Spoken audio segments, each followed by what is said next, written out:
মিথ্যা কথা বলা কোথাও কিন্তু জায়েজ নাই। মিথ্যা কথা বলা ইসলামে জঘন্য অপরাধ। কিন্তু স্বামী স্ত্রী পরস্পরের সাথে প্রশংসামূলক, যেটাকে সহজ বাংলায় পাম্পট্টি বললাম, এই পাম্পট্টিমূলক বা প্রশংসামূলক মিথ্যা কথা বলা জায়েজ আছে। কিরকম? আবার এটা যাই এখন থেকে বাজার থেকে 500 টাকার কাপড় নিয়ে যায় বলেন 2000 টাকা দিয়ে কিনছি, এটা কিন্তু জায়েজ নাই। কেন জায়েজ নাই? কারণ কোনোভাবে যদি ওই 500 টাকার ট্যাগ মহিলা ধরে ফেলতে পারে, তাহলে মায়ের কিন্তু একটাও নিচে পড়বে না। বলবে মিথ্যুকের পুত মিথ্যুক, সারা জন্ম এই কাম করে আসছোস, তাইলে ওই রকম মিথ্যা কথা বলা যাবে না।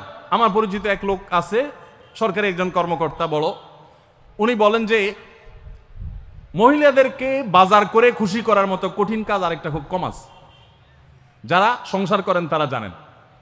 কারণ আমি একটা কথা প্রায় বলি, দুনিয়াতে বহু বুদ্ধিমান মানুষ আছে, বহু চালাক মানুষ আছে, কিন্তু একটাও চালাক বা বুদ্ধিমান স্বামী আছে বলে আমার মনে হয় না পৃথিবীতে।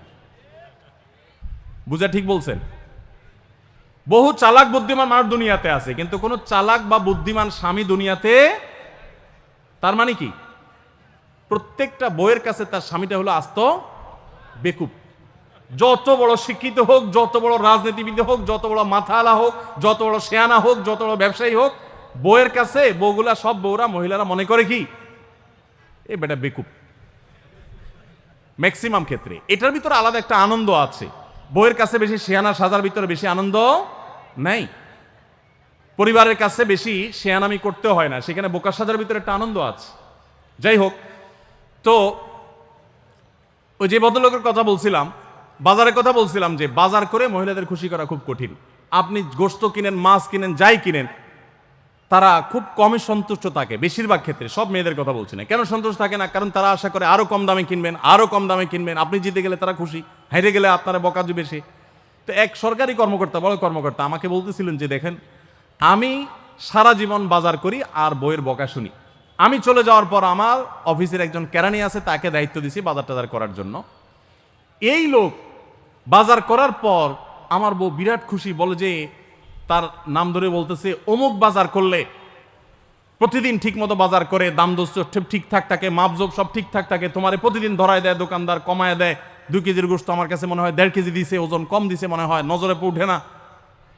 তো লোকটা বলেছে আমার খুব সন্দেহ হলো, একই দোকান থেকে আমিও আনি, সেও আনে, আর আমার তো ঠকানোর কথা না, পরিচিত দোকানদার। তাহলে মহিলা এই কথা বললো, তার ব্যাপারে কাহিনীটা কি? তারা ডাকে বলছে, বলো তো কাহিনী কি, সিক্রেটটা কি? তো লোকটা বলতেছে যে স্যার, সত্য বলতে কি, আমি গোশত 3 কেজি কিনলে ম্যাডামকে বলতাম 2 কেজি, 1000 টাকা কিনলে ম্যাডামরে বলতাম 500 টাকা। টাকা তো আপনি দিবেন, আপনার সাথে বোঝাপড়া হবে, কিন্তু আমি জানি বাসায় এটা বললে বউরা খুশি থাকে। তো এই জন্য আমি একটু কমায় কমায় বলি দাম, আর জিনিস কমায় কমায় বলি। তখন সে প্রতিদিন 2 কেজি মাংস যেটা দেখে আপনি আনেন, আজকে দেখে যে সে 1 কেজি মাংস ওই পরিমাণ, তখন সে তো খুশি হবেই স্যার। তখন ওই লোকটা বলতেছে দেখেন, সে এইটা করে আমার গোটা সংসারে আগুন ধরায় দিস। তো এইভাবে মিথ্যা কথা বলা কিন্তু জায়েজ নাই। কোন মিথ্যা কথা বলা জায়েজ আছে? ধরেন আপনি আপনার বউরে বললেন, দেখো তুমি চাঁদের চাইতেও সুন্দর। কিসের চাইতে সুন্দর? ভাই চাঁদের চাইতে উজ্জ্বল মানুষ হয় সম্ভব? ডাহা মিথ্যা কথা না? কিন্তু এই মিথ্যা কথা বলা কি আছে? জায়েজ আছে। সৌদি আরবের একজন আলেম, ডক্টর আয়েজ আল কারনি, মুসলিম বিশ্বের সবচেয়ে জনপ্রিয় আলেমদের মধ্যে একজন। ওনার একটা বক্তব্য আমি শুনেছি, অত্যন্ত চমৎকার কথা বলেন এবং দারুণ দারুণ টিপস দিয়ে থাকেন। উনি বলেন যে একটা ইউনিভার্সিটি প্রোগ্রামে স্টুডেন্টদের সামনে উনি বলছিলেন যে আমি একবার একটা আইডিয়া দিয়েছি দাম্পত্য জীবনের সুখ শান্তির জন্য। বলেন যে এটা ইমপ্লিমেন্ট করে অনেকেই সুফল পেয়েছেন, আমাকে ব্যক্তিগতভাবে জানিয়েছেন। টিপসটা কি? টিপসটা হলো, উনি বললেন যে বাসায় ঢুকে মাঝে মধ্যে, সবসময় করলে আবার মাইর খাবেন, যখন দেখবেন বউয়ের মুড টুট ভালো আছে, বাসায় ঢুকে আস্তে করে লাইটের সুইচটা অফ করে দিবেন। তখন বউ কি ব্যাপার, লাইট বন্ধ করলা কেন? তখন বলবেন যে দেখো, বাসায় আসলে তোমার চেহারার উজ্জ্বলতা থাকলে আর এই লাইটের দরকার হয় না। মহিলা ধরে ফেলবে যে আপনি পাম্পটি দিচ্ছেন, বাতাস দিচ্ছেন, কিন্তু পাম্প যাকে দেন সে যতই বুঝুক না কেন, কিছু না কিছু কাজ হয়, কিছু না কিছু। একেবারে শতভাগ যদি বুঝে কাউকে প্রশংসা করছেন, সে বুঝে, তারপরে সে একটু খুশি হয়, ভালো লাগে। তো উনি বললেন যে শরবত বানায় আনছে বউয়ে, তখন বলবেন যে দেখো চিনি দিও না, চিনি দিও না। তারপর বউরে বলবেন যে আঙ্গুলটা একটু চুবাই দাও। কেন? কারণ তুমি আঙ্গুলটা চুবাই দিলে ওটা চিনি চাইতে বেশি মিষ্টি লাগে।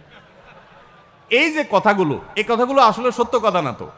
এই টাইপের কথা স্বামী স্ত্রীর মধ্যে মিথ্যা হলেও সেটা কি আছে? জায়েজ আছে। ভাইরা আমার, এই জন্য দাম্পত্য জীবনে সুখ শান্তির জন্য একে অন্যকে ভালোবাসা, প্রশংসা করতে জানা, বিশেষ করে স্বীকৃতি দিতে জানা, ভালো গুণগুলোর কথা বলা, এটা হারিয়ে গেছে। অনেকে মনে করে যে না, ভালো গুণ বললে মাথায় উঠবে।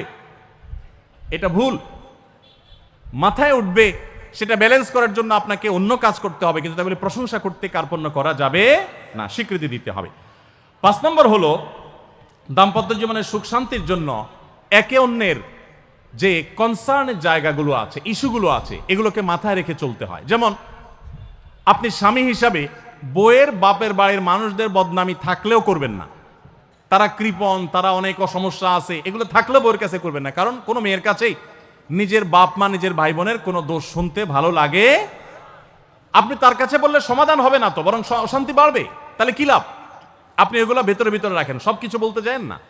এবং তাদের পারলে আরো প্রশংসা করেন যে আমার শাশুড়ির রান্নাটা খুব ভালো, মাশাআল্লাহ, আমার শ্যালকের এই গুণটা খুবই ভালো, আমার শ্যালিকার ওই গুণটা ভালো।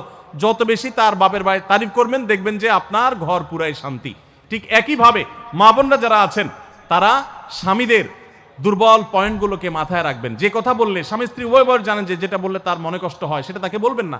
অনেক মহিলা আছে বাহিরের রান্নার তারিফ শুনলে তার মাথা নষ্ট হয়ে যায়, আছে না নেই? যে ঘরে এসে বাহিরের রান্নার তারিফ শুনতে চাই না। তাহলে বাহিরের রান্না ভালো হইলেও ওইগুলোকে ভালো বলবেন না, চুপচাপ থাকবেন, মিথ্যা বলার দরকার নেই। তাহলে এই বিষয়গুলো মাথায় রেখে চলা, যে কি বললে তার কষ্ট হয়, ইনশাআল্লাহ এতে দাম্পত্য জীবনে সুখ শান্তি হবে। সময় দেওয়া আজকাল দাম্পত্য জীবনের সবচেয়ে বড় সমস্যা হলো, তরুণ বন্ধুরা ভালো করে শুনে রাখেন, বিয়ে যারা করবেন ভবিষ্যতে আরো ভালো করে শুনে রাখেন, এই মোবাইল ফোন আমাদের দাম্পত্য জীবনকে ধ্বংস করার অন্যতম কারণ। অতএব আল্লাহর ওয়াস্তে মোবাইলগুলোকে নিয়ন্ত্রণ করেন, মোবাইলগুলোকে নিয়ন্ত্রণ করেন। বাসায় ঢোকার আগে মোবাইলের গলা চেপে বন্ধ করেন, এরোপ্লেন মুড করেন। ফ্যামিলিকে একান্তে কিছু সময় দেন। সারাক্ষণ খাচ্ছেন মোবাইল টিপতে টিপতে, ওই যে কৌতুক আছে না, যে মোবাইল টিপতে টিপতে খাচ্ছে, খায়া ডাইল মনে করে পানি ঢেলে নিছে পাতে। খাওয়ার সময় এবার চিন্তা করতে বলতেছে যে কি দিয়ে রান্না করছো, লবণ দাও না ডাইলে, আসলে ঢেলে নিছে কি পানি। তো মোবাইল টিপতে টিপতে যদি মানুষ সংসারে স্বামী স্ত্রী একে অন্যের সাথে সময় কাটায়, তাহলে দাম্পত্য জীবনে অশান্তি নিশ্চিত। যত অশান্তি এবং যত ঝগড়া, যত ভুল বোঝাবুঝি আমাদের ফ্যামিলিগুলোতে হয়, এর অন্যতম প্রধান কারণ হলো এই মোবাইল এডিকশন, মোবাইল আসক্তি। স্বামী বলেন স্ত্রী বলেন উভয় একান্তে স্বামী স্ত্রী বাসা বাড়িতে তো অবস্থান যতদিন করবেন, ব্যবসা বাণিজ্য, কাজ কাম, আল্লাহর হস্তে, এগুলো সব জমা রেখে তারপর স্বামী স্ত্রী একে অন্যকে সময় দিবেন, ইনশাআল্লাহ দাম্পত্য জীবনের সুখ শান্তি আসবে।